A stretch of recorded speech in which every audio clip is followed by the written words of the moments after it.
リサーナさん。ねえ、一体何があったの？それがフェアリーテイル。マスターメイビス。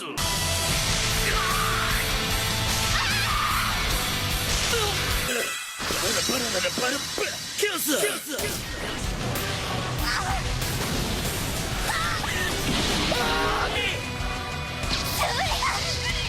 50魔法陣三神楽。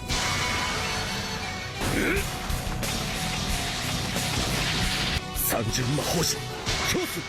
Oke guys, di part sebelumnya seperti yang sudah kita ketahui, turnamen besar sihir akan dilaksanakan di Kerajaan Fiore dan mempertemukan ratusan tim dari berbagai guild penyihir di Fiore untuk saling bertarung, memperebutkan posisi di guild terkuat. Wow, bakal seseru apa nih ya perjuangan Fairy Tail untuk bisa menggapai peringkat pertama? Awal turnamen besar sihir bakal kita lihat sama-sama di sini. Tapi sebelumnya jangan lupa untuk like, subscribe, dan aktifin juga loncengnya, oke? Skuy, kita masuk ke pembahasan alur cerita anime Fairy Tail part 37.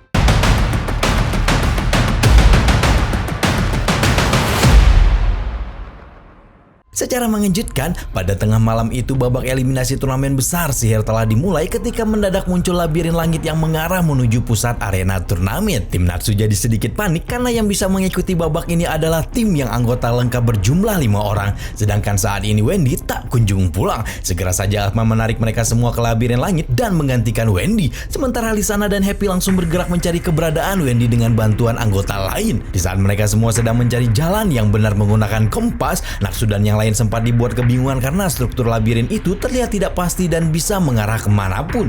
Mereka juga kembali bertemu dengan guild Twilight Orc yang dulu mengganggu dan menagih hutang ke Fairy Tail. Dan hanya sesaat setelah mereka mengalah guild itu,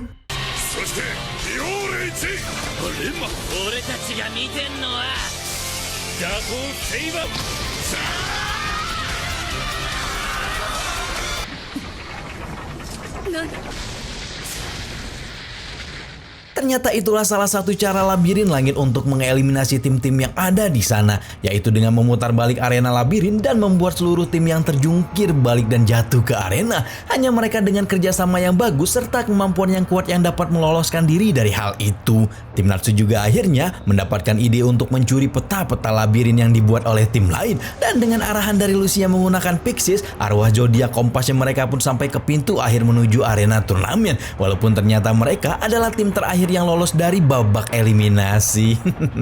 Sementara itu kini Lisana dan Happy sudah memberitahu hilangnya Wendy kepada Warren dan yang lainnya. Mereka segera berpencar dan saling berkomunikasi menggunakan telepati Warren. Tapi walaupun sudah berkeliling ke seluruh sisi kota, Lisana dan yang lainnya belum dapat menemukan Wendy. Satu-satunya tempat yang belum dikunjungi adalah daerah istana kerajaan Fiore. Setelah mendapatkan izin dari penjaga, Lisana dan Happy mendapatkan izin untuk mencari Wendy dan Sarla di taman kerajaan. Dan akhirnya di sanalah mereka berdua menemukan Wendy dan Sarla yang tergeletak pingsan entah karena perbuatan siapa. 怪我はないみたいだけど。いや、ウェンディ、私よ、リサーナだよ。気がついた。私、一体ハッピー、リサーナさん。ねえ、一体何があったの？それが。 Pada pagi harinya, turnamen besar sihir pun dimulai. Elfman yang menggantikan Wendy untuk bertarung masih mengkhawatirkan keadaan gadis itu. Apalagi ketika mereka menjenguk setelah Wendy ditemukan. Wendy menangis karena kesal dengan dirinya sendiri yang bahkan terpaksa harus mundur dari turnamen karena mengalami insiden tak terduga. Tim Natsu pun keluar menuju arena, disusul dengan para tim lain dari guild lainnya. Beberapa kejutan bakalan hadir di sini. Yang pertama adalah kehadiran sosok hantu Mavis di bangku penonton untuk menyemangati Fairy Tail. マスターメイビス。兄弟が見守ってくれるとは心強えな。大丈夫です。ギルドの紋章をつけた人しか。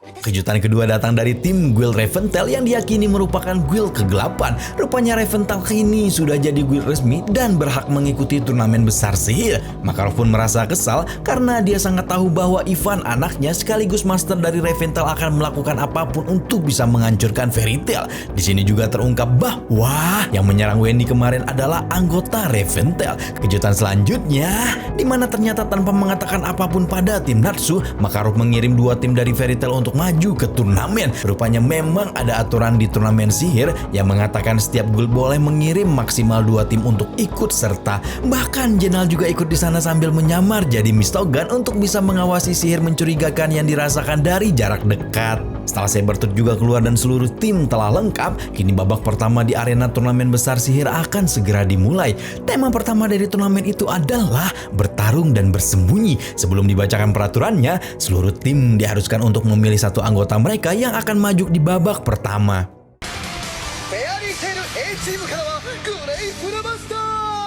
Gray yang menjadi peserta dalam babak pertama pun segera maju dengan semangat. Yajima yang menjadi salah satu komentator untuk turnamen besar sihir rupanya menfavoritkan Gray. Dan Jenny yang adalah komentator asal Blue Pegasus tentunya mendukung Eevee. Di arena, para masing-masing anggota dari tiap tim telah berkumpul untuk diberitahu mengenai peraturan babak pertama yang akan dimulai. Sang labu yang sepertinya adalah panitia turnamen segera mengubah arena menjadi bentuk perkotaan. Setelahnya entah mengapa seluruh peserta mendadak terpisah satu sama lain. Rupanya sistem pertarungan akan mirip seperti bermain petak umpet ya. Para peserta diharuskan bersembunyi satu sama lain agar tidak ketahuan. Tapi tugas mereka juga adalah untuk menemukan peserta satu sama lain dan menyerang. Hal itu cocok dengan judul babak pertama, yaitu bersembunyi dan bertarung. Jika mereka terserang, maka poin tim akan dikurangi 1. Untuk mempersulit keadaan, sihir proyeksi yang melipat gandakan para peserta menjadi banyak juga dilancarkan, membuat mereka harus mencari siapa yang asli. Jika mereka malah menyerang ke arah tubuh proyeksi, maka poin tim juga akan berkurang 1. Dengan batas waktu selama 30 menit, babak pertama pun dimulai dengan seru.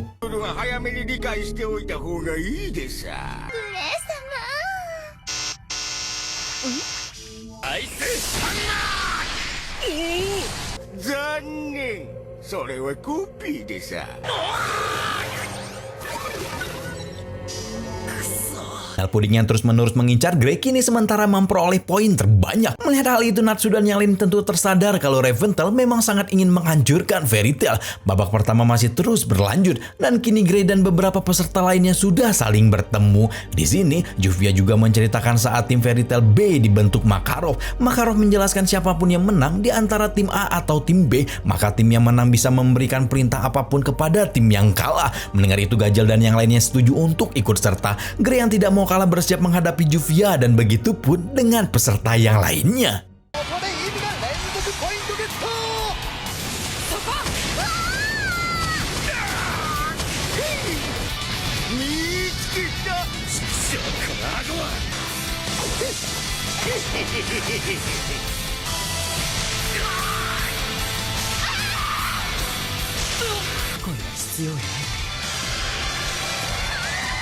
Waktu pun habis dan peringkat pertama sementara dipegang oleh Sabertooth berkat serangan Rufus. Karena tim A dan tim B Fairy Tail berada di posisi terbawah, mereka disoraki oleh para penonton. Gray yang sangat kecewa dengan dirinya sendiri bersumpah bahwa dia akan mengalahkan Reventhle dan Sabertooth di babak selanjutnya. Babak kedua di hari pertama pun segera dimulai dan kali ini adalah pertarungan antar tim. Satu anggota dari setiap tim akan bertarung untuk satu pertandingan dan berbeda dari babak pertama, kali ini peserta ditentukan oleh sponsor turnamen. Di saat itu Lucy mewakili tim A Fairy Tail akan berhadapan dengan Flare Corona dari Reventhle, bukan virus corona ya. Di babak kedua ini, tim yang menang akan mendapatkan 10 poin, sementara tim yang kalah akan mendapatkan 0 poin. Lucy yang akan berhadapan dengan salah satu anggota Reventhle merasa sangat marah atas perlakuan guild itu kepada Fairy Tail. Lucy pun maju dengan semangat untuk bisa mengalahkan Flare dan membalas apa yang terjadi pada teman-temannya.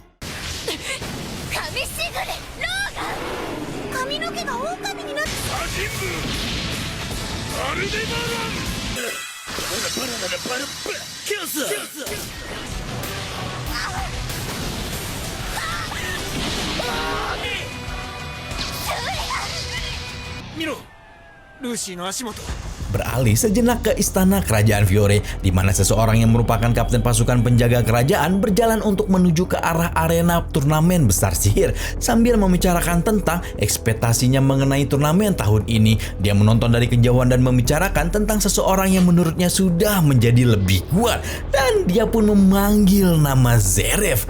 Waduh, anak buah Jarevka ini. Kembali ke arena pertarungan, Flare rupanya berbuat curang dengan mengancam Lucy akan menyerang Asuka, anak dari Biska dan Alzak. Di saat Lucy lengah, langsung saja Flare menyergap Lucy kembali dan menyerang perempuan blonde itu membabik buta.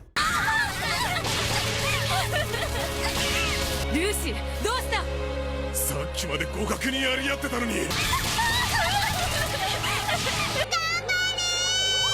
Sepertinya hanya beberapa anggota Fairy Tail dan Yajima di bangku komentator lah yang menyadari hal janggal yang terjadi. Tentu saja Lucy seketika menangis sangat kesal, lebih tepatnya kesal dengan dirinya sendiri. Tapi di saat seperti itu Natsu menghampirinya untuk menyemangatinya dan berkata mereka semua akan terus berjuang. ここから逆転するんだ。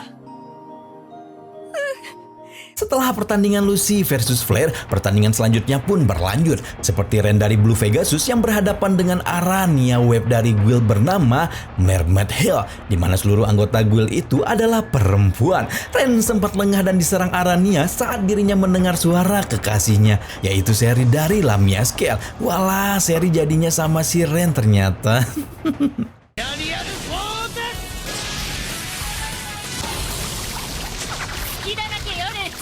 見せられねえな。どうしいっての。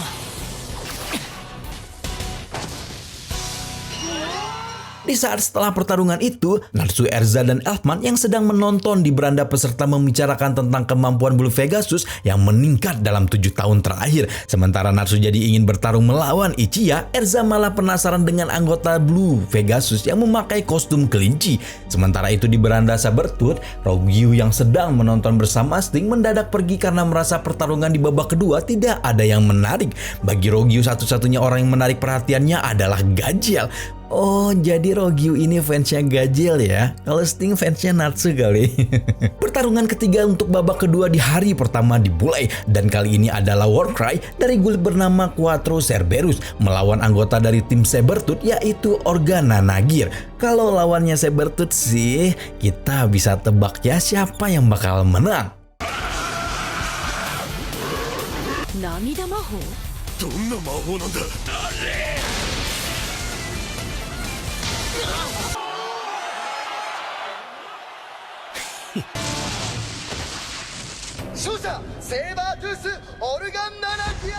Dan pertarungan terakhir di babak kedua pun segera dimulai, di mana Jura dari Lamia Scale rupanya akan berhadapan dengan Jalal yang menyamar dari Mistogan dari Fairy Tail B. Sorak-sorai penonton kembali terdengar riuh dan kencang untuk mendukung Jura. Meski anggota Fairy Tail tim B sempat khawatir karena Jalal akan melawan salah satu anggota 10 penyihir suci seperti Makarov, Jalal tetap maju dengan percaya diri. Seraya dirinya merasa sangat beruntung bisa bertarung untuk Fairy Tail yang dianggap telah menghilangkan kegelapan dalam diri Jenal.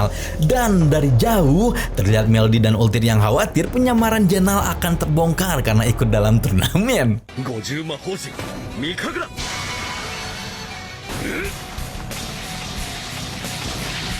30魔法陣教祖。また負けたぞ。 Jalal yang mengkopi sihir milik Mistogan rupanya tidak membuat Jura sedikit pun terluka. Merasa dirinya tidak akan bisa mengalahkan Jura jika hanya memakai sihir pinjaman seperti itu, Jalal akhirnya memakai sihir aslinya meski sangat tahu penyamarannya akan terbongkar. Jalal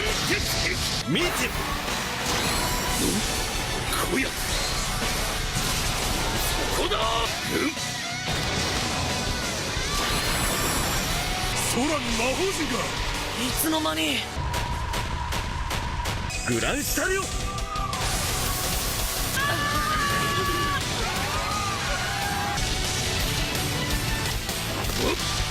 ガンザン。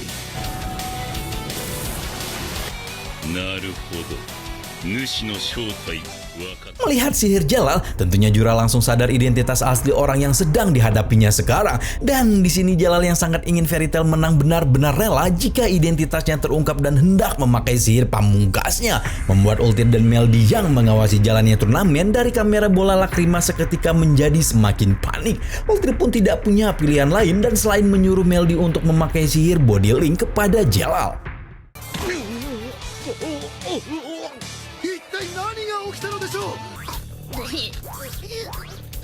もっと唐辛子を食べなさい。